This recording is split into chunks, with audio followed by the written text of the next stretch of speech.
you before a few times. He's a good guy. Oh, he's a real sweet guy. Yeah, he's a sweetheart. It was a fun show. It was a good matchup too. Our styles complemented each other well. I think. All right. We all good? Alrighty. All right. I'm Kyle Eldridge. I'm going to play y'all some songs for self-sessions here. I've got this is my grandpa's old 1956 Martin guitar, which I don't normally play acoustic with this stuff. I normally play with my band, the Kentucky Cowhands, but we'll see what this old guitar can do for us here. I'm going to play a couple songs off the new album Riverboat Gambler. I'm also going to play one off of a new 45 I've got coming out here on Swelltune Records later in the summer. So first one we got is an old thing called the Riverboat Gambler.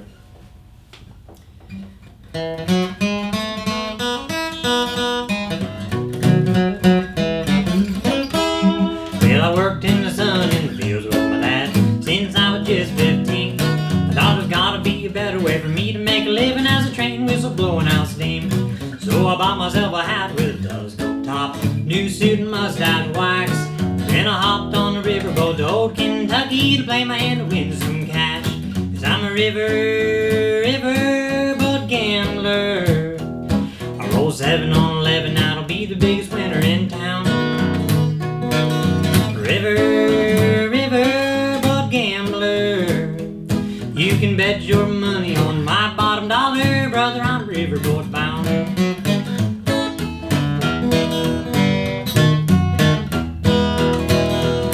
Though I played my hand at Texas Hold'em, blackjack I won a lot.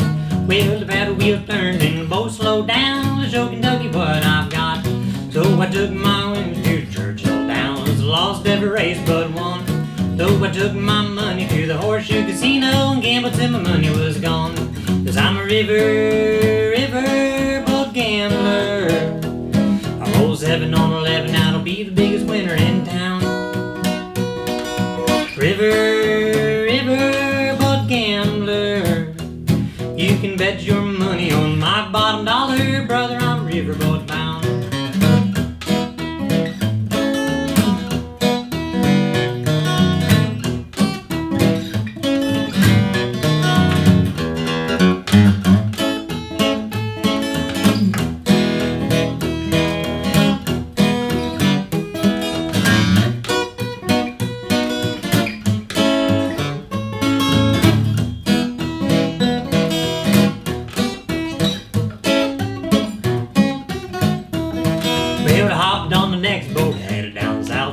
There was a place down there where I could gamble all night and sleep all day and never have to worry or care. Well, the paddle wheel turned and the boat took off for a place I called New Orleans, where I won't have to work and I'll just get to be a gambling riverboat king. 'Cause I'm a riverboat gambler. I roll 7 on 11, that'll be the biggest winner in town. Riverboat gambler. You can bet your money on my bottom dollar, brother, I'm riverboat bound. You can bet your money on my bottom dollar, brother, I'm riverboat bound.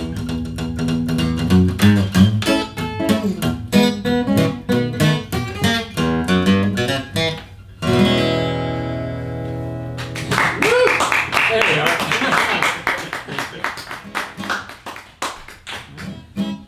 Let's do one here. Let's do an old thing called the Ohio Waltz. And this being my home state, I live in Kentucky now, but this is kind of an ode to my home area here.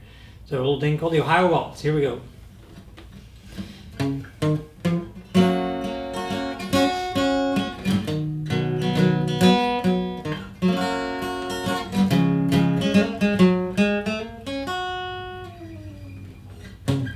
Way up there in Ohio, where the corn and the soybean fields grow, where my friends and my family still reside there, by the pond where the cottonwood trees grow.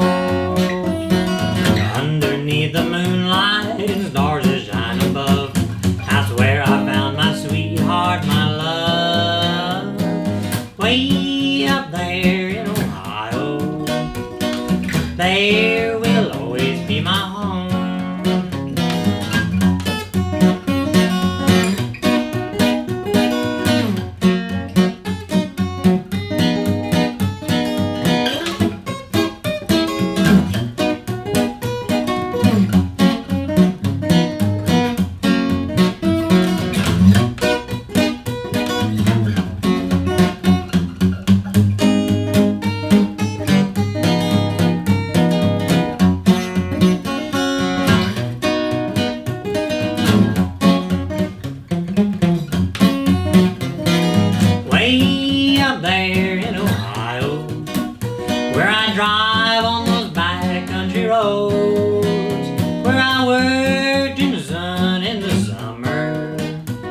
the pond where the cottonwood trees grow. And underneath the moonlight and stars that shine above, that's where I found my sweetheart, my love. Way up there in Ohio, there will always be my home. Way up there in Ohio, there will always be my home.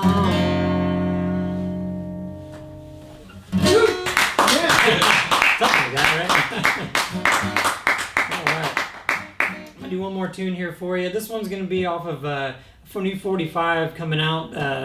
Little thing called Spooky Moon. This is my this is my UFO alien song in a country western style. So here it is, Spooky Moon.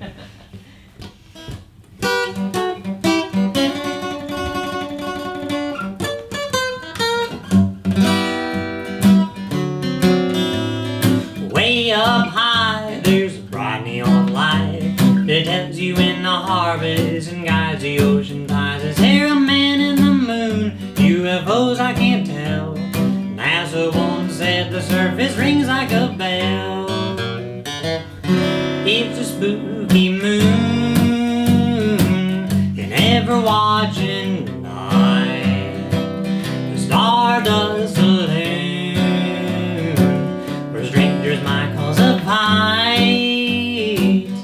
As the truth's revealed, that we're not alone.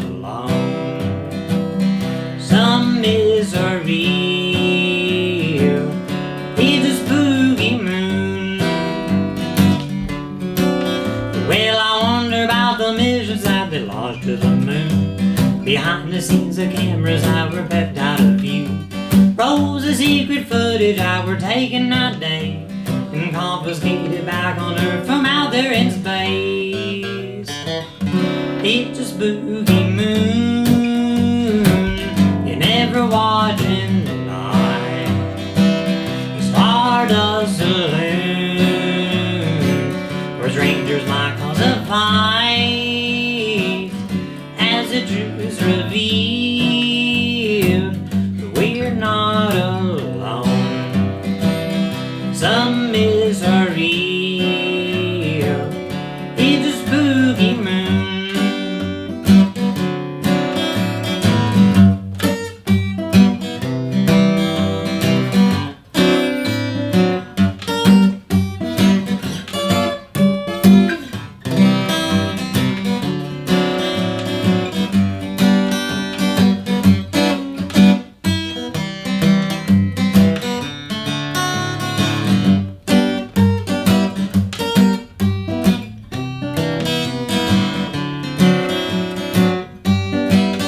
Well, I wonder about the missions that they launched to the moon. Behind the scenes, the cameras that were kept out of view.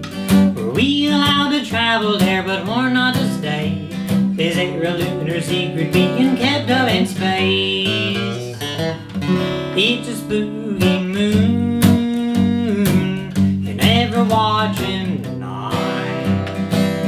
Stardust saloon, where strangers might cause a fight. As the truth's revealed, that we're not alone. Some misery. It's a spooky moon.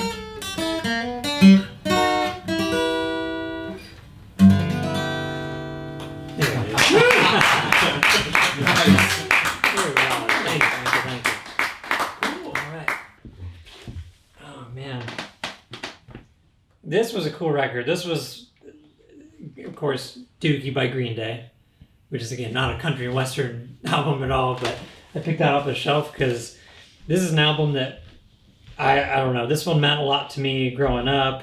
This was Green Day's first huge album that, really made them, put them really on the map on their first major label debut. I love this whole album. This is one of the only albums, and I have a very narrow list of these kind of albums where I can actually really honest honestly say I can listen to front to back and be like completely happy. Just I'd sit there and listen. This can kill an hour for me easily. You know, this is great. I love the songwriting on this, just the melodies. This is one of those albums where I like all of Green Day's like earlier stuff. Their like 39 Smooth album, their Kurt Plunk album on Lookout Records. But when they did this, it was just next level because the recording quality really went up on it, being on a major label, of course, and a better studio. They have bigger budget, more money, which actually, you know, for some bands and some artists can really kill their vibe and, you know, kind of ruin the artistry. But this is one of those ones where it just enhanced it. It took what they did and made it bigger and 3D, and, you know, I love that. But yeah, this one, the songwriting on it's great.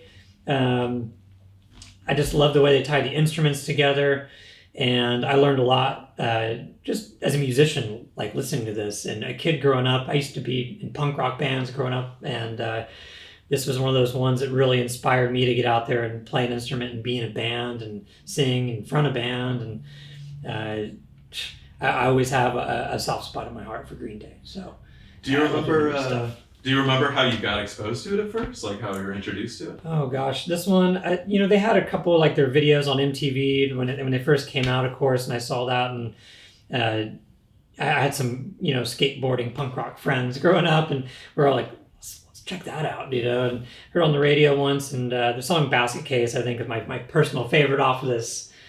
Just the whole intro, it's such a weird song because not a lot of rock songs start off with just guitar, like palm muted guitar and vocals for like an entire verse and chorus, and then the music, the rest of the band sort of comes in a little later and it just explodes. And that was cool. So that's another thing that album kind of taught me. Green Day was a band that had a lot of dynamics, and I'm in a trio, and I've worked in trios for years and years, whether it be rock bands or, you know, I'm now a country and western rockabilly kind of thing. And I love a good trio. Even some of my favorite, you know, bands out there that aren't a trio are still a trio. Like I love Led Zeppelin, and they're a trio with a singer. But musically, I've loved to work in trios as a guitar player because it's allowed me to fill up space. I do in this band, and you know, my thing I do now is I play a lot of fiddle, a lot of steel guitar, and a lot of mandolin. I do it on the guitar. And I get to, you know, kind of play around with that and really fill a lot of space. And this is the roots of that for me. You know, it was, you know, Billy Joe with the guitar, you had the Marshall stack and all that, but they're a trio and Mike Dern on the bass, and they really filled this space up. And I thought, how is that possible with just three guys like that, even live? It was really, really incredible to me. And so, believe it or not, I mean, I learned, I always stick true to my early punk rock roots, and I learn a lot from it. So that's my pick for today. Cool. Have you ever thought of covering a song from that record? We could. You know, that'd be funny to do. Yeah, we should do that sometime. We ought to cover a Green Day tune.